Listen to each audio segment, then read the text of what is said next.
오늘 본문의 말씀 7장 1절부터 14절까지의 말씀을 통해서 은혜를 나누고자 하는 메시지의 제목 다 같이 무엇을 택하느냐가 나의 정체성이다. 가만히 생각해 보세요. 식당에 갔어요. 근데 내 옆에 계신 분은 샐러드만 잡수세요. 그분이 선택하는 것을 보니까 그분이 채식주의자인 것을 제가 알았어요. 어느 식당이라고 말 안 해도 여러분 다 잘 아시지만 저는 그 식당에 가면 아침 식사를 참 맛있게 먹습니다. 가서 제가 선택하는 것은 8온스, 8아운스 솔로인 스테이크. 아침에 저는 스테이크를 가장 맛있게 먹습니다. 그것을 택하는 것을 보면은 아유, 목사님은 육식을 좋아하시네요. 내가 무엇을 택하는 것을 보면 그 사람의 아이덴티티가 나타나는 거지요.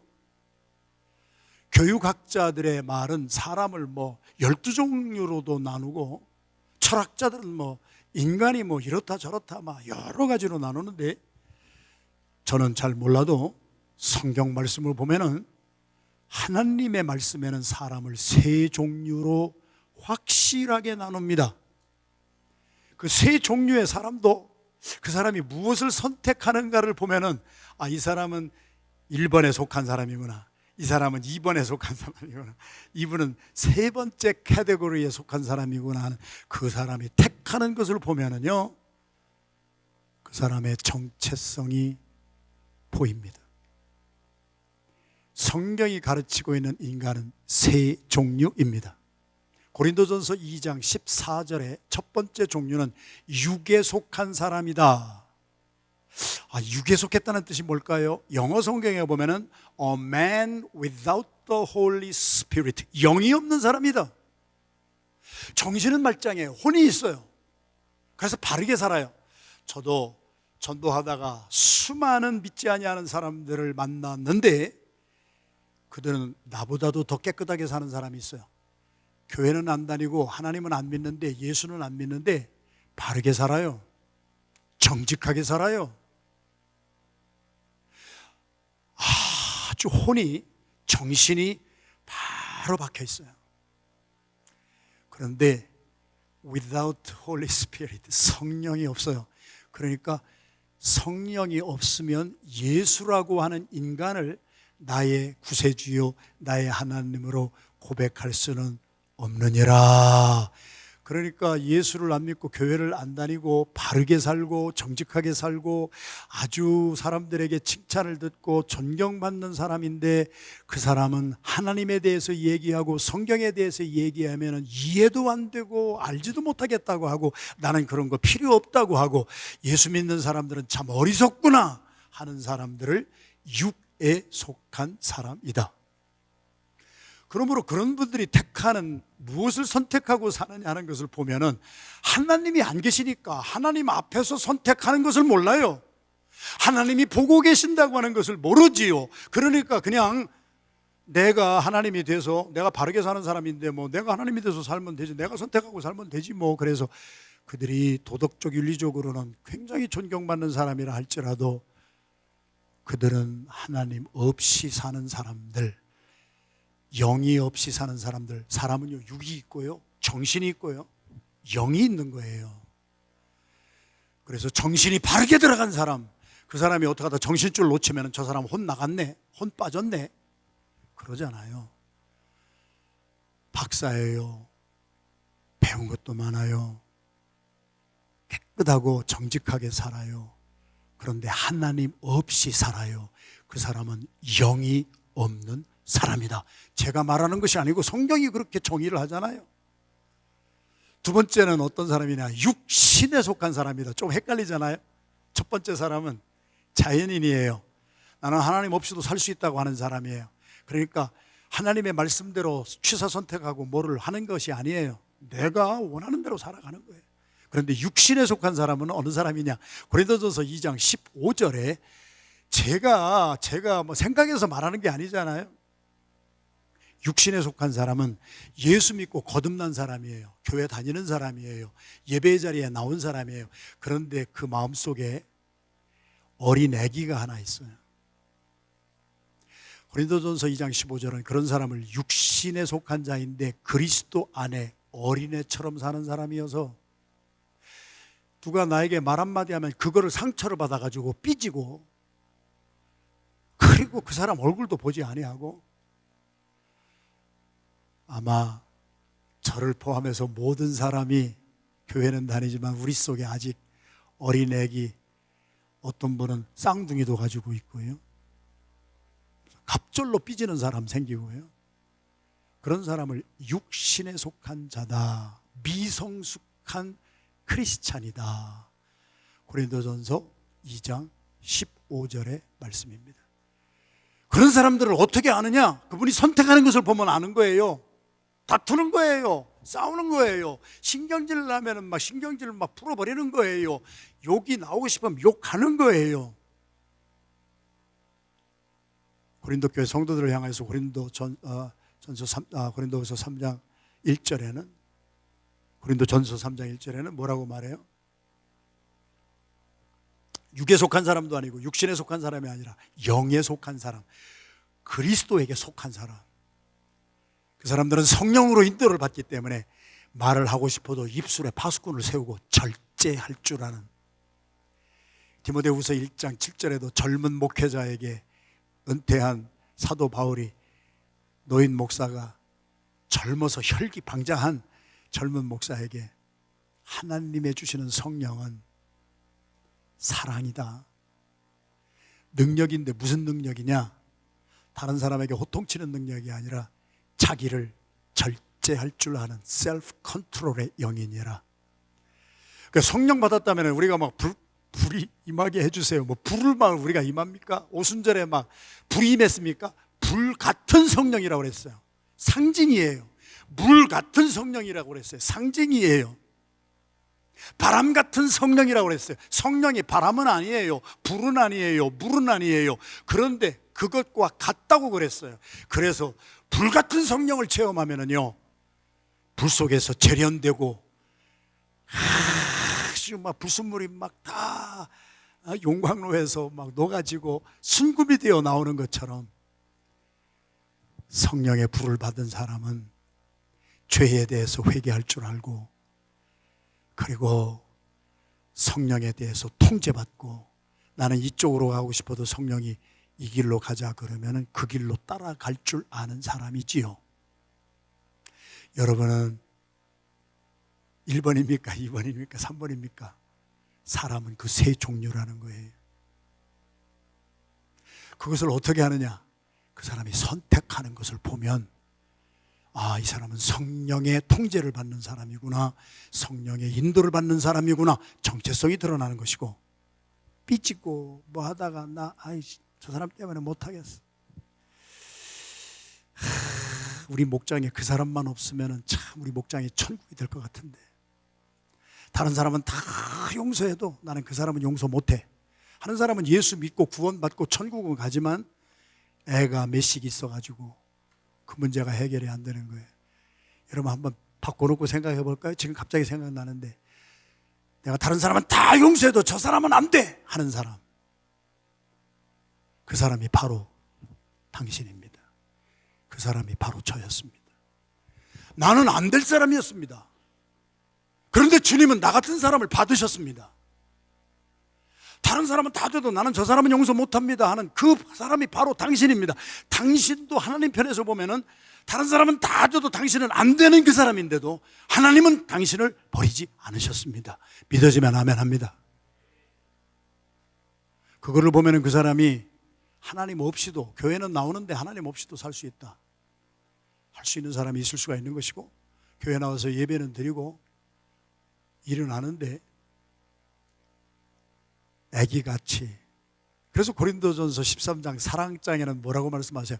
내가 어렸을 때는 말하는 것이 어린아이와 같고 깨닫는 것도 어린아이의 수준이었고 생각하는 것도 어린아이의 수준이었으나 내가 은혜 받고 내가 성령으로 통제받고 성령으로 인도를 받은 후에 나는 어린아이의 일을 버렸노라.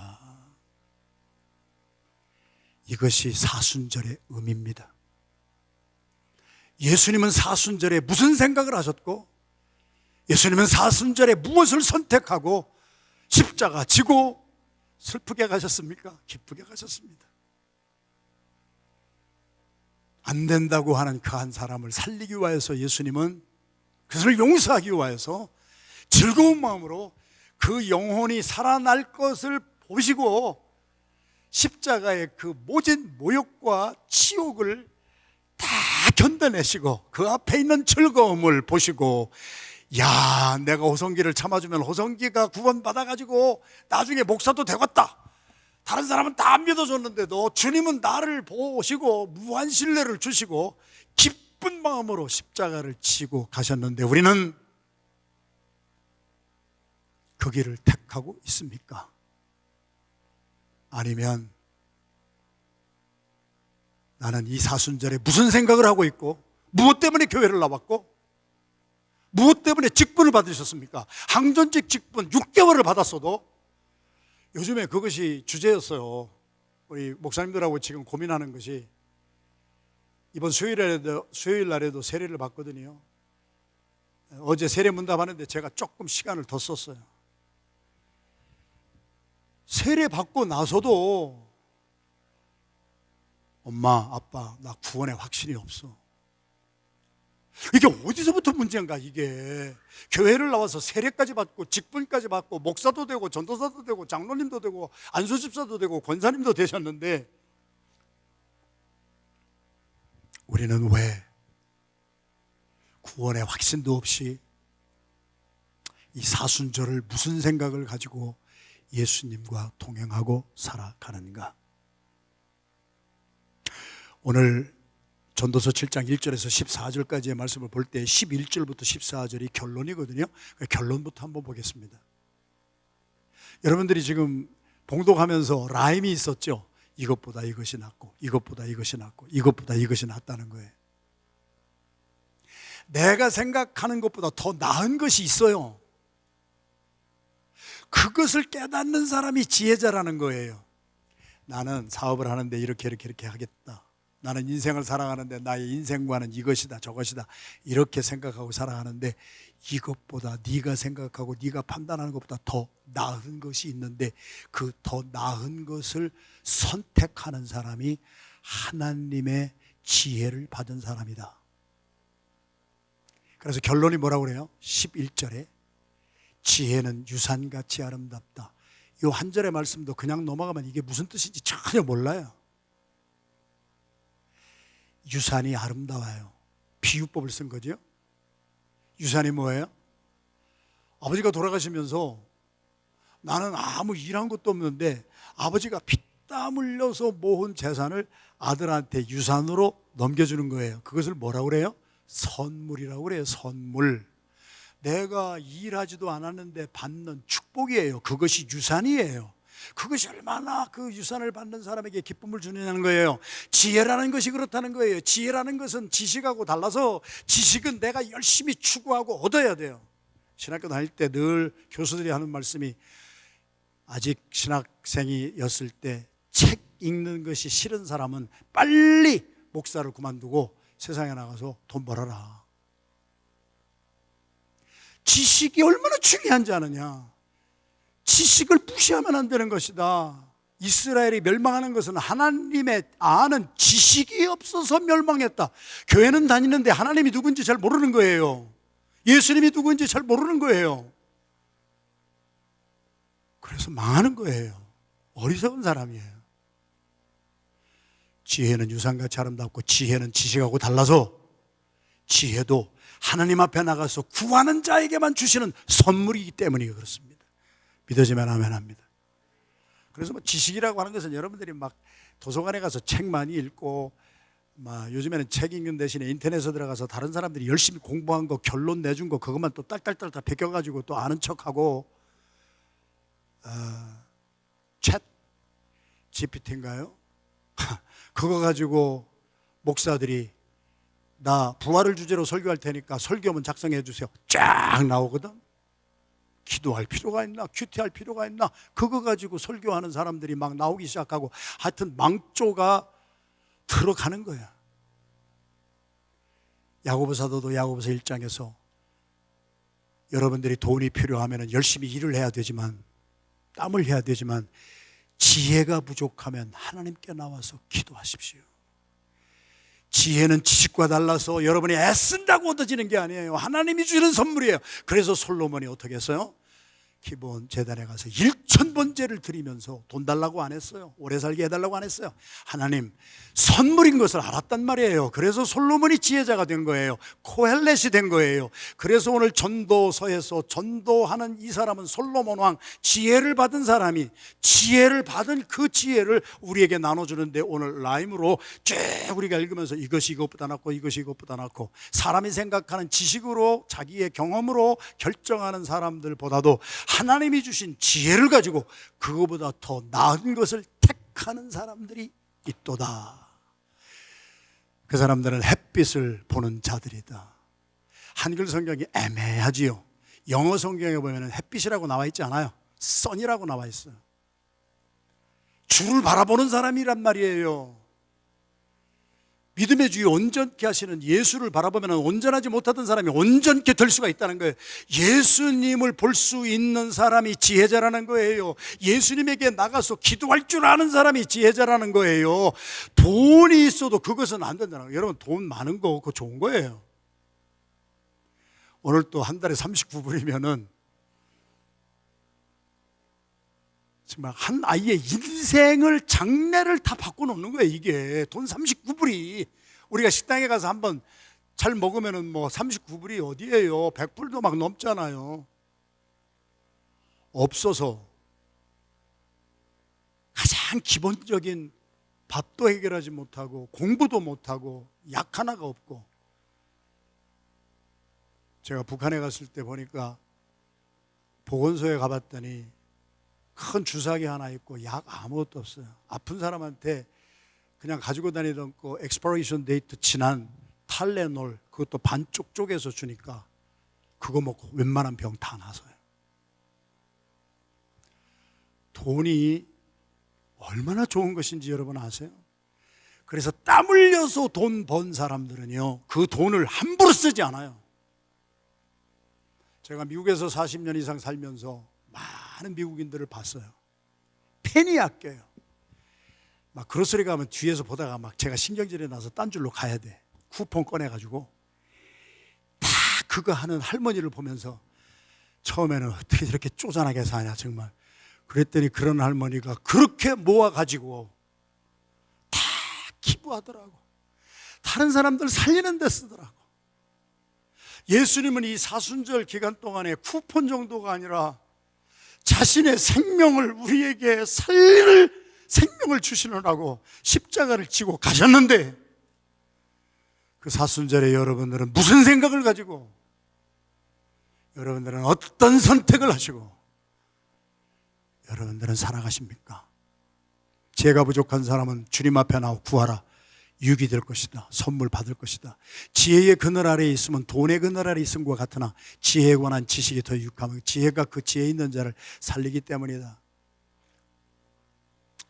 이제 7장 1절에도 나오지만 지혜 있는 사람은 돈하고 지혜하고 놓으면 지혜를 택해요. 돈 택하지 않아요. 왜? 돈이 나빠서가 아니라 돈 많아도 해결하지 못하는 문제가 있어요. 돈 많은 집에 부부가 갈라지는 부부가 많아요. 돈 많은 부모를 둔 자식들이 유산 가지고 싸우다가 아귀다툼하는 가족들, 여러 신문지상에 보세요. 지금 사우스캐롤라인가요? 거기서 지금 유명한 검찰총장 3대를 한 집안에 남편이 아내를 쏴 죽이고 아들을 쏴 죽이고, 여러분 지금 뭐 CNN이고 어디 미국 뉴스 보면은 막 대문자로 나오는 게 그게 돈 없는 사람이에요? 권력 없는 사람이에요? 그렇게 많이 가진 사람이 부부간에 다 갈등, 균열 생기고, 돈이 잘 쓰면 사람을 살리지만 돈을 사랑함이 일만 악의 뿌리가 되어 관계 다 깨트리는 것을 우리는 보고 살잖아요. 돈이 나쁘다는 것이 아니라 돈보다 더 좋은 것이 있다는 거예요.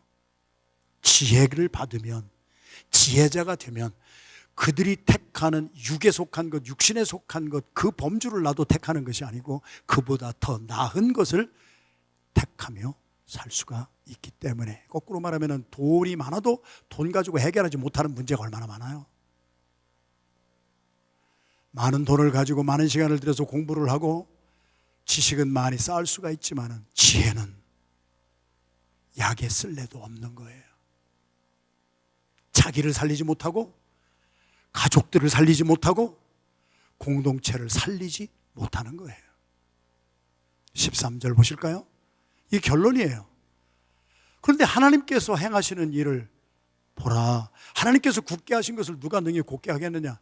사업을 열심히 내 지식 총동원하고 내 경험 총동원해서 했는데 하는 것마다 망하는 거예요. 하는 것마다 망해. 누가 이걸 이렇게 굽혀놨느냐? 누가 이거 잘못되게 했느냐? 다른 사람 핑계 대봤자 만사는 하나님이 주관하시는 것인데 하나님이 굳게 하신 것을 내가 필 수가 있어요? 하나님 너 이따위로 사업해서 너 이따위 사업해서 너 이렇게 돈 벌어가지고 너 그렇게 그 번 돈 걸을 가지고 밤새도록 말이야 게임이나 하고 앉아있고 수천 불짜리 게임기 사가지고 그런 사람들이 젊은 사람들이 얼마나 많아요? 그러면 하나님이 그거를 가만 놔두겠어요? 하나님이 굳게 하신 것을 네가 어떻게 펴겠느냐? 네가 잘못된 동기를 가지고 막 사업을 하다가 망가졌는데 그것이 굽어졌는데 하나님이 그렇게 하셨다면 내가 그것을 어떻게 필 수가 있겠느냐? 그러나 지혜를 받은 사람은 형통한 날에 잘 되는 날에는 아유 하나님 감사합니다 기뻐합니다. 그런데 사업이 잘 안 되네요. 건강이 막 좋았는데 저도 막 그렇게 좋았는데 갑자기 아파가지고 병원에 입원하는데요 굽어졌는데요 곤고한 날에는 뒤를 돌아보아라. 그래서 하나님 중심으로 살아가는 지혜자, 기도하고 주님께 간구해서 지혜를 받은 사람은 내가 5년 전에도 죽을 뻔했는데 그때도 살려주셨어. 그때 우리 사업이 망가졌는데도 나는 나와 우리 가족은 여기서 끝나는 줄 알았어. 그랬는데 뒤돌아보니까 하나님이 살려주셨네. 찬송가 28장 매주일 찬송하잖아요. 주의 크신 은혜 받고 여기까지 왔으니 뒤돌아보는 사람은 이와 같이 장래에도 천국에도 이룰 줄을 믿습니다. 할렐루야. 하나님 중심으로 살아서 하나님께 의존하고 사는 사람은 잘못된 일이 있어도 장래가 보이는 거예요. 과거로 안 사는 거예요. 옛날 뒤돌아보면 그때도 무지하게 힘들었는데 그때도 하나님이 이기게 하셨지. 그 똑같은 하나님이 나와 함께 하시면 이번에도 못 이겨? 이번에도 이때까지 은혜 주신 하나님이 앞으로도 천국에 이를 때까지 같이 하여 주실 줄로 믿습니다. 하나님이 곤고한 날과 형통한 날을 병행해서 어떤 때는 우리 형통하게도 하시고 어떤 때는 곤고하게도 하시는 이유가 무엇이냐? 장래를 모르게 만들어 놓으신 이유가 무엇이냐? 여러분 내일 여러분의 삶에 무엇이 닥칠지 알아요? 여러분이 막 돈 많이 모아놨어요. 그것이 어떻게 될지 여러분 아세요? 불길한 얘기만 하는 게 아니에요. 그냥 그렇다는 얘기예요. 저는 주변에서 그런 사람을 너무 많이 봤기 때문에. 저처럼 건강하던 사람이 병원에 입원할 줄 누가 알았냐고. 저 꿈도 못 꿨어요.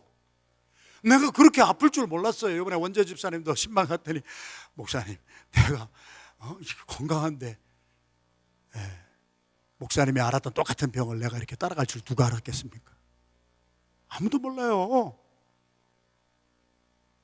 하나님은 우리의 장래 일을 모르게 하셨어요. 두 가지를 병행해 주셔서 내가 지혜롭게 내가 지식 가지고 내 생각 가지고 막 산다고 해서 막 다 잘 되는 것도 아닌 것을 여러분이 살아봤잖아요.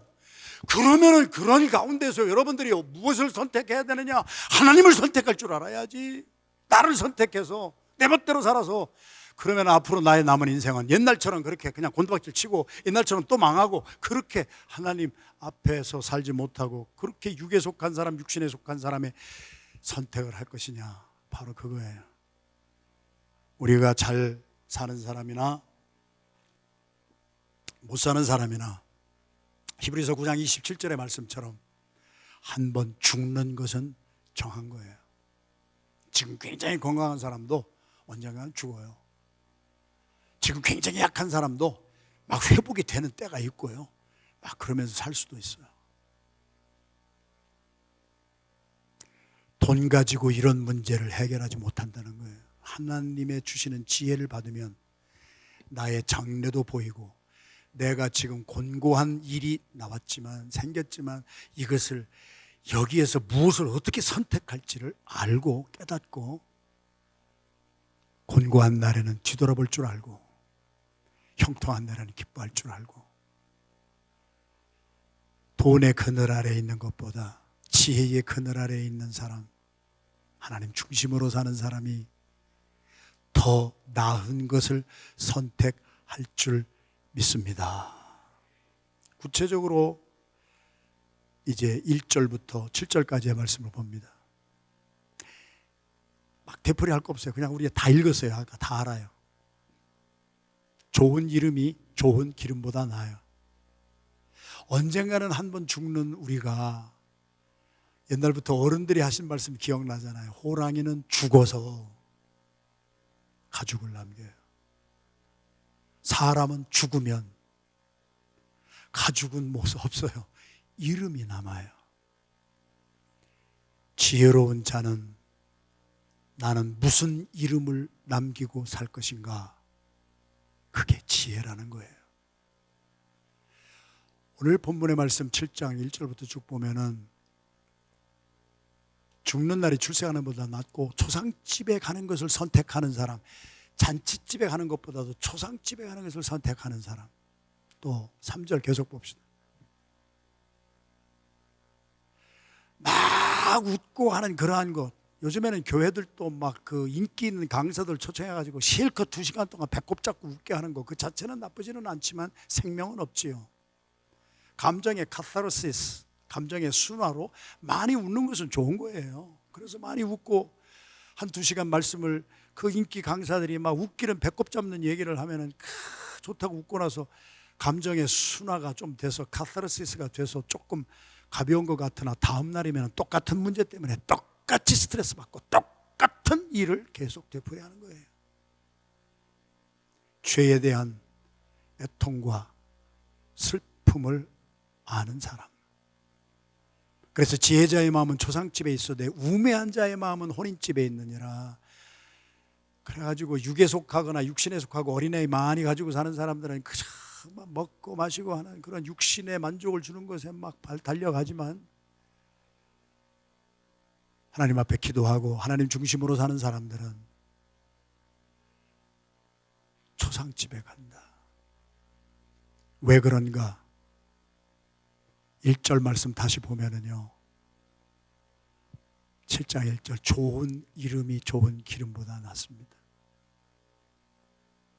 내가 유산을 많이 남겨놓고 죽는 것보다는 좋은 이름을 남겨놔요. 근데 우매하게 산 사람 가운데, 제가 지난주인가요? 나발에 대해서 설교를 했는데 전 세계에서 이메일로 막 들어옵니다. 목사님, 내가 나발이었습니다. 내가 목사님 설교를 듣고 내가 막 회개했습니다. 막 이것저것에서 들어와요. 그 나발의 이름이 뜻이 뭐예요? 나발은요, 우매자로 살았어요. 3,000마리의 양과 1,000마리의 염소를 가지고 있는 당대의 부자였는데, 그 부자가 되기 위해서 다윗과 600명의 다윗을 따르는 사람들이 바란 광야 마온 지역에서 그들의 재산을 잘 보호해주고 다치지 못하게 하고 산적이 오면은 물리쳐주고 그랬는데, 은혜를 악으로 갚는 거예요. 그래가지고 그 많은 재산을 가지고 왕 같은 잔치를 매일 열었다, 성경이 기록하고 있습니다. 왕 같은 잔치를 해가지고 자기도 먹고 마시고 자기 좋아하는 사람들 불러다가 자기가 번 돈 가지고 자기 먹고 마시는 우매한 자, 잔치집을 너무 좋아하는 자, 그는 그것 때문에 열흘 후에 자기가 죽을 줄은 꿈에도 몰랐죠. 정확하게 열흘 후에 죽어버렸습니다. 자기가 벌어놓은 거 쓰지도 못하고. 그래서 나발은 무엇을 남겼습니까? 이름을 남겼습니다. 미련한 자다, A foolish man. 저와 여러분은 그런 이름 남기고 싶지 않습니다. 요셉이라고 하는 사람이 있었습니다. 그 사람은 사도들이 가만히 지켜보니까 평신도였는데, 가만히 보니까 12사도들 가운데도 있지 않았는데, 다니면서 말이죠, 자기 돈 쓰고 자기 시간 써가지고 어떻게 해서든지 막 가난한 자 어려운 자 돕고 막 권위해주고 일으켜주고, 그래서 사도들이 이름을 줬습니다. 요셉이라고 하는 청년에게 권위하는 자라, 그래서 바나바라고 하는 이름을 지어줬습니다. 그 뜻은 살리는 자, 권위하는 자. 일부 예배에는 권위자도 나왔습니다. 우리 안디옥교회는 권위자라는 이름을 가지고 권사님도 계시지만 그리스도인이 뭐냐 말이에요. 우리의 정체성이 뭐냐 말이에요. 우리가 택하는 선택이 뭐냐 말이에요. 남한테 막 상처를 주고 말 한마디 하고 그 사람 털어가지고 막 정죄하고. 고린도 교회가 그랬어요. 고린도 교회가 저 사람은 되고 저 사람은 안 되고 막 패당 짓고.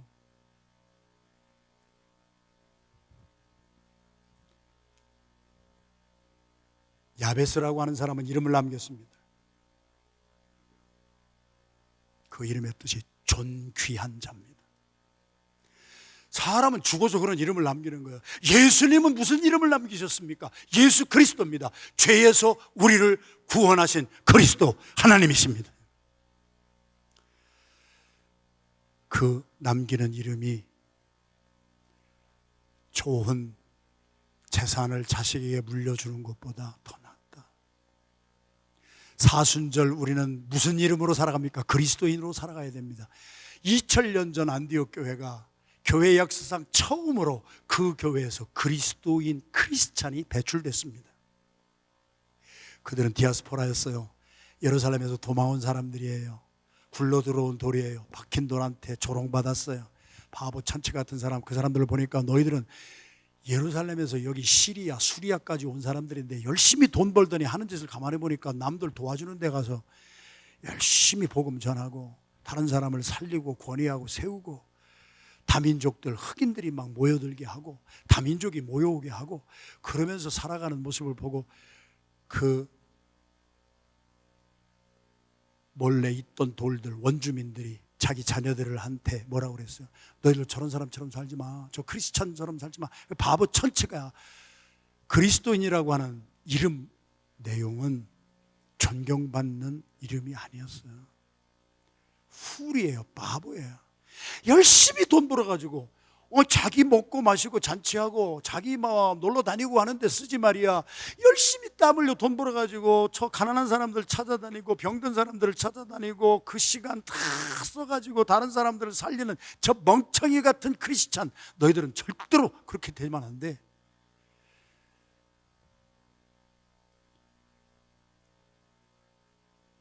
그리스도인이라고 하는 이름으로 우리는 예수님을 따라갑니다.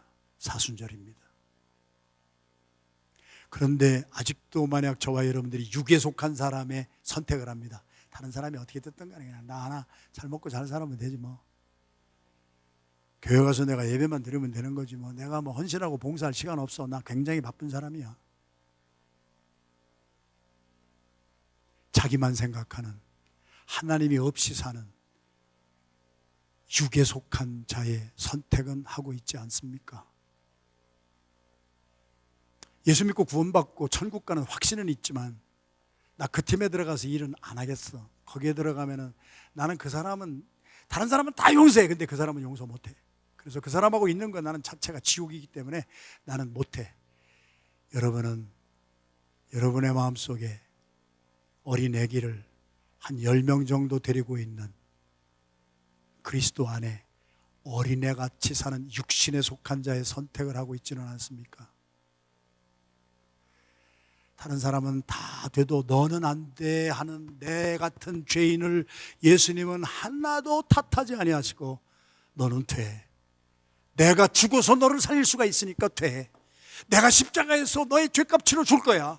그리고 너 자유함을 얻게 될 거야. 그리고 내가 사흘 만에 살아나서 나의 그리스도의 영, 부활의 영을 너에게 부어줄 터이니 너도 오네시모처럼 쓰잘데없는 인간이었으나 너도 쓸모있는 사람으로 다른 사람을 살리는 도구가 되게 할 거야. 예수님의 그 사랑을 받았으면서 우리는 오늘 그리스도인의 가는 길을 갑니까? 무엇을 갑니까? 로마서 14장 8절 같이 읽겠습니다. 시작. 사나 죽으나 주의 것이 죽게. 그리스도인이라고 하는 이름은, 리틀 크라이스트는 죽게 속한 자입니다.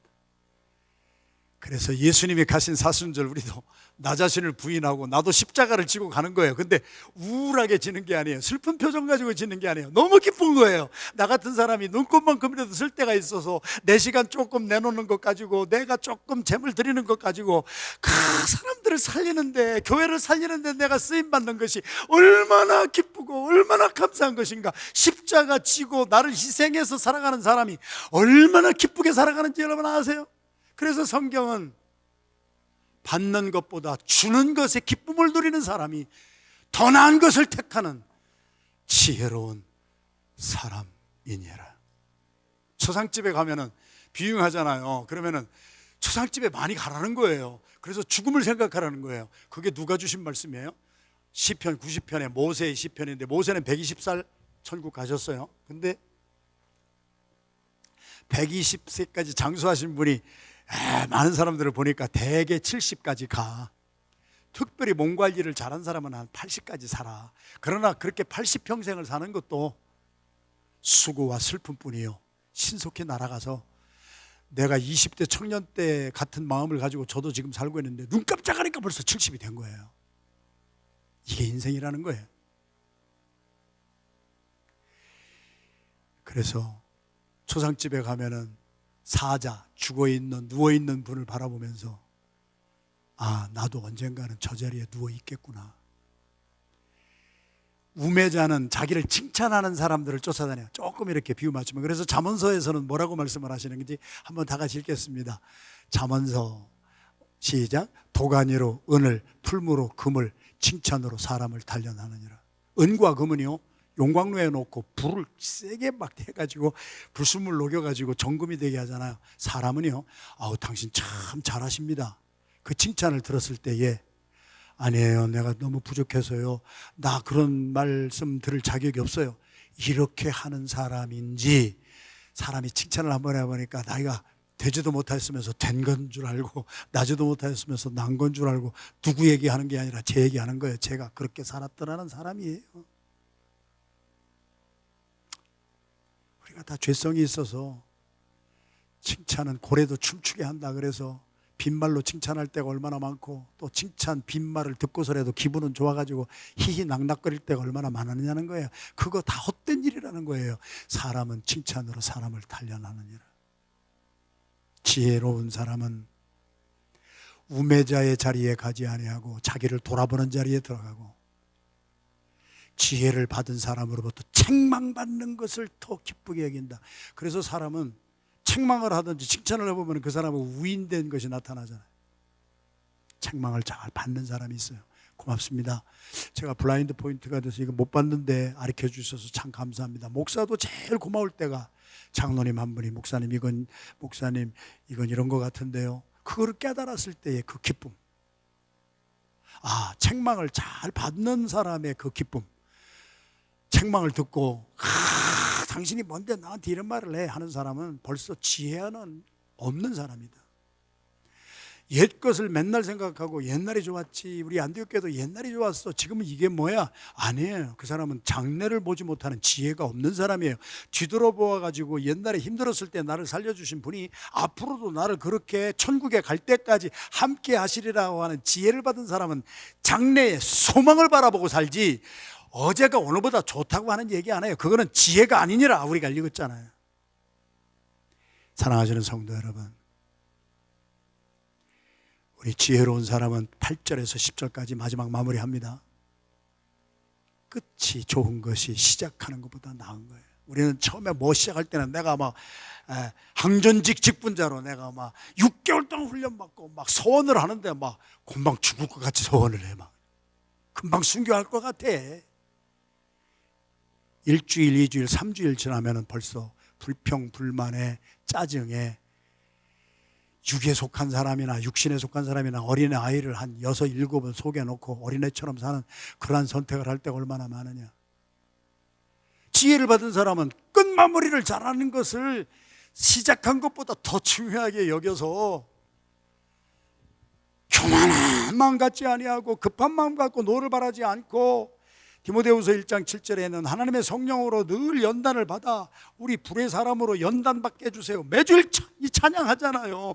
제발 나에게 성령의 불을 주셔서 내가 성령의 불로 내가 정련되고 재련되고 통제되고 인도되고 내 마음 내 뜻대로 육에 속한 사람처럼 선택하지 말고 육신에 속한 어린애처럼 어린애의 것을 선택하지 아니하고 신령한 영에 속한 사람으로 우리 십자가, 나에게 내 몫으로 주신 십자가 기쁨으로 지고 끝까지 가는 지혜의 자. 청년들을 향하여서 전도서 12장 1절 2절은 이렇게 말씀합니다. 시작. 너는 청년의 때에 너의 창조주를 기억하라. 아무 낙이 없다 할 일이 가깝기 전에, 해와 빛과 달과 별들이 어둡기 전에, 피 뒤에 구름이 다시 일어나기 전에 그리하라. 모세가 한 말하고 똑같잖아요. 금방 날아가요. 20대였는데 금방 70, 80이 되는 거예요. 그날이 오기 전에 움직이지도 못하고 이제 낙이 없다고 하기 전에 하나님 앞으로 돌아와라. 너를 만드신 하나님은 목적이 있어서 너를 만드셔서, 이 세상에 있는 모든 물건은 목적이 있기 때문에 존재하는 거예요. 아무렇게나 만들어서 여기 있는 것이 아니에요. 물컵은 물을 담으라고 목적을 가지고 만들어졌고, 종은 치라고 목적을 가지고, 이런 강대상은 여기에서 설교하라고 하는 목적이 있기 때문에 존재하는 거예요. 여러분이 오늘 실존 존재하는 것은 케갈이 말한 대로 우리의 존재에는 목적이 있는 거예요.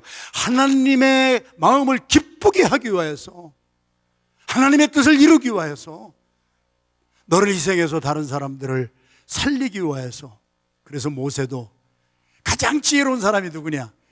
자기의 남은 날수를 계수하면서, 내가 지금 70인데 오래 살으면 한 10년은 살겠다. 저는 진짜 그렇게 여기면서 살아요. 내가 오래 살으면 10년도 못 갈지도 몰라. 왜?